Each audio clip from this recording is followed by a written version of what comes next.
নমস্কার বন্ধুরা, আমি আমার সব বন্ধুদের জানাই দোল পূর্ণিমার শুভেচ্ছা আর হ্যাপি হোলি। আজকে আমি দেখাচ্ছি একটা রান্না, মাটন কষা। এবার কি আছে সেটা আমি এবার বলে দিচ্ছি। এখানে আছে 750 মাটন আছে, এখানে আছে 3 ইঞ্চি আদা, 10 কোয়া রসুন পেস্ট, এখানে একটা বড় সাইজের পেঁয়াজ পেস্ট, এখানে আছে 6টা বড় সাইজের পেঁয়াজ, তার সঙ্গে 2-1টা মাঝারিও আছে, মিলিয়ে 6টা পেঁয়াজ কুচি। এখানে আছে 2 টেবিল স্পুন দইকে আমি একদম ফেটিয়ে রেখে দিয়েছি, দেখুন পাতলা করে রাখা আছে। এখানে আছে 1 টিস্পুন গরম মশলা, এখানে ফোড়নের জন্য গোটা গরম মশলা সব কিছুই আছে, ব্রাউন এলাচ, গ্রিন এলাচ, দারচিনি, লবঙ্গ, তেজপাতা, জায়ত্রী, জায়ফল সব রকমের, তারপরে গোলমরিচ, জিরে, মরিচ সব কিছু দিয়ে এটা ফোড়ন হবে। এখানে আছে হলুদ, এখানে আছে কাশ্মীরি মির্চা, কতটা লাগবে আমি বলে দেবো, জিরে, ধনে, আর লাগবে ঘি। এই দিয়ে আমার রান্নাটা শুরু হবে। আচ্ছা, লাগবে 1 টিস্পুন চিনি, আর সর্ষে তেলে রান্না, নুনটা তো লাগবেই, স্বাদ মতো নুন। আর ফোড়নের সঙ্গে আরও একটা জিনিস অ্যাড করছি, সেটা হচ্ছে 2টো শুকনো লঙ্কা আমি দেবো, তখন দেখাইনি, এখন দেখিয়ে দিলাম। এই দুটো একসঙ্গেই যাবে। এই হলো আমার ইনগ্রেডিয়েন্টস। হ্যাঁ, এবার আমি মাংসটাকে ম্যারিনেশন করে 4 ঘন্টা ফ্রিজে রাখবো। এবার কী দিচ্ছি দেখাচ্ছি। দেখুন, প্রথম আমি নুন দিলাম, সামান্য একটু নুন দিয়ে দিলাম, পরে আবার দেব। এই যে টক দইটা আমি 2 টেবিল স্পুন ফেটিয়ে রেখেছি, তার কিছুটা অংশ দিয়ে দিলাম, আর কিছুটা আবার পরে দেব। একটা বড় পেঁয়াজ পেস্ট ছিল বললাম, সেটাও দিয়ে দিলাম। এখান থেকে এই আদা রসুন যে বাটা, তার হাফ অংশ নিয়ে নিলাম, অর্ধেকটা রইল। এখানে আমি হলুদ দেব, একটু হলুদ দিয়ে দিলাম, পরে রান্নায় আবার লাগবে যখন, তখন আবার আমি হলুদ দেব। একটু কাশ্মীরি মির্চা দিলাম, প্রয়োজন হবে পরে আবার আমি দেব। এখন ম্যারিনেশনের জন্য দিলাম, একটু সর্ষের তেলও দিয়ে দিচ্ছি, অল্প করে, বেশি না, ধরুন 2 টেবিল স্পুন এই মাপটা। এবার এটাকে আমি মেখে 4 ঘন্টা ফ্রিজিং করে রাখবো, ফ্রিজে রেখে দেবো। হ্যাঁ, দেখুন আমার মাখা কমপ্লিট। এবার এটাকে আমি 4 ঘন্টা ফ্রিজে রেখে দিচ্ছি। হ্যাঁ বন্ধুরা, আমার দেখুন 4 ঘন্টা কমপ্লিট, আমি ফ্রিজ থেকে বার করে নিয়েছি মাংসটা ম্যারিনেশন করা। এবার আমি করে দেখাচ্ছি। হ্যাঁ বন্ধুরা, আমি প্রেশারে গ্যাসটা অন করেছি, প্রেশার বসিয়ে প্রেশার কুকারে এবার আমি তেল দিচ্ছি।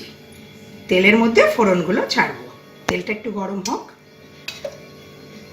তেলটা গরম হয়েছে, আমি গোটা গরম মশলা, তেজপাতা, শুকনো লঙ্কা সব ছেড়ে দিলাম।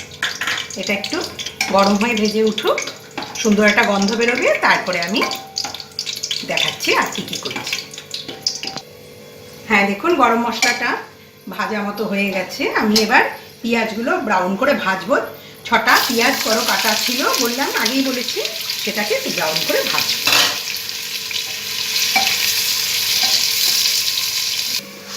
হ্যাঁ দেখুন, ভাজা অনেকটাই হয়েছে, কিন্তু আরও ব্রাউন হবে। ব্রাউন করে তারপরে আমি আর অন্যান্য মশলাপাতি দেব।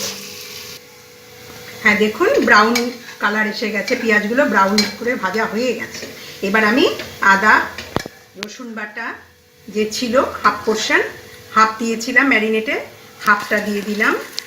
এবার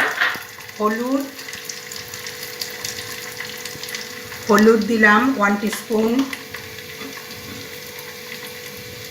ধনে দিলাম 1 টিস্পুন, এগুলো সব 1 টিস্পুন করে মাপা আমার, আগেও বলেছি এখনও বলে দিলাম। এটা 2 বার দেব, তাহলে 1 টিস্পুন হলো।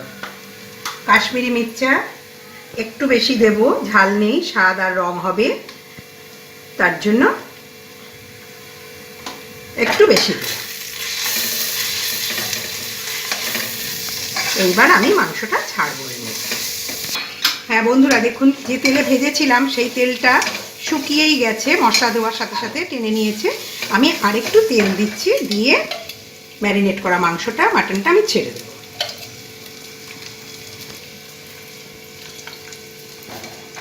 মাংসটা আমি ছেড়ে দিচ্ছি।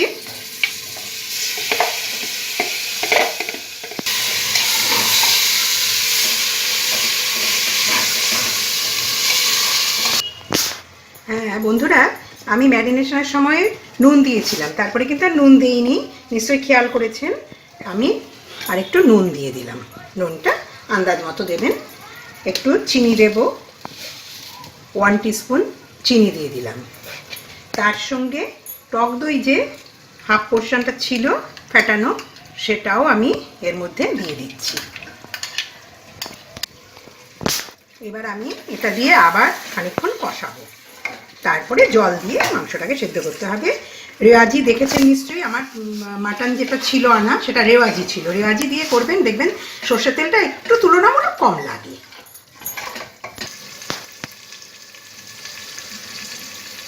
হ্যাঁ বন্ধুরা দেখুন, এখনও কষা চলছে, আর একটু কষবে।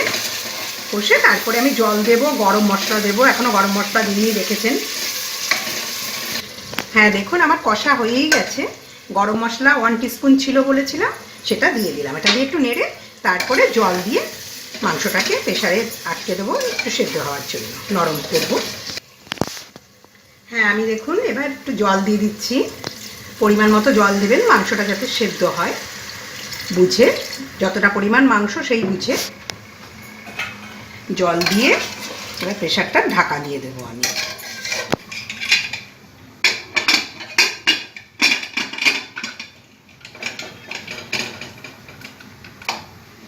এবার কিছুক্ষণ রাখবো, মাঝে মাঝে খুলে দেখতে হবে মাংসটা সেদ্ধ হয়েছে কিনা।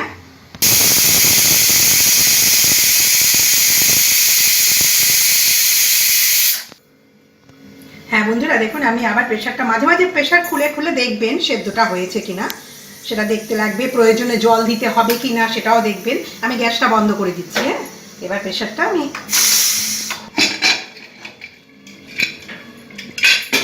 হ্যাঁ দেখুন, আমার রান্নাটা কমপ্লিট হয়ে গেছে, শুধু ঘি দেওয়া বাকি।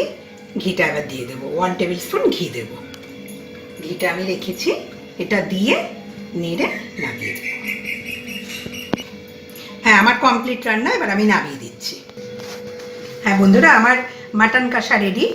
এটা গরম গরম ভাত দিয়ে হোক, লুচি, পরোটা, রুটি, সব কিছু দিয়েই খুব ভালোভাবে খাওয়া যাবে, খুব ভালো লাগবে। প্লিজ একবার আমার মতো করে দেখবেন। আমি বারবার বলি, হয়তো আপনারা বিরক্ত হন, করে দেখবেন একবার। ভালো লাগলে লাইক, শেয়ার, সাবস্ক্রাইব অবশ্যই করবেন, আমি প্রতিবারই আশা করি। Thank you.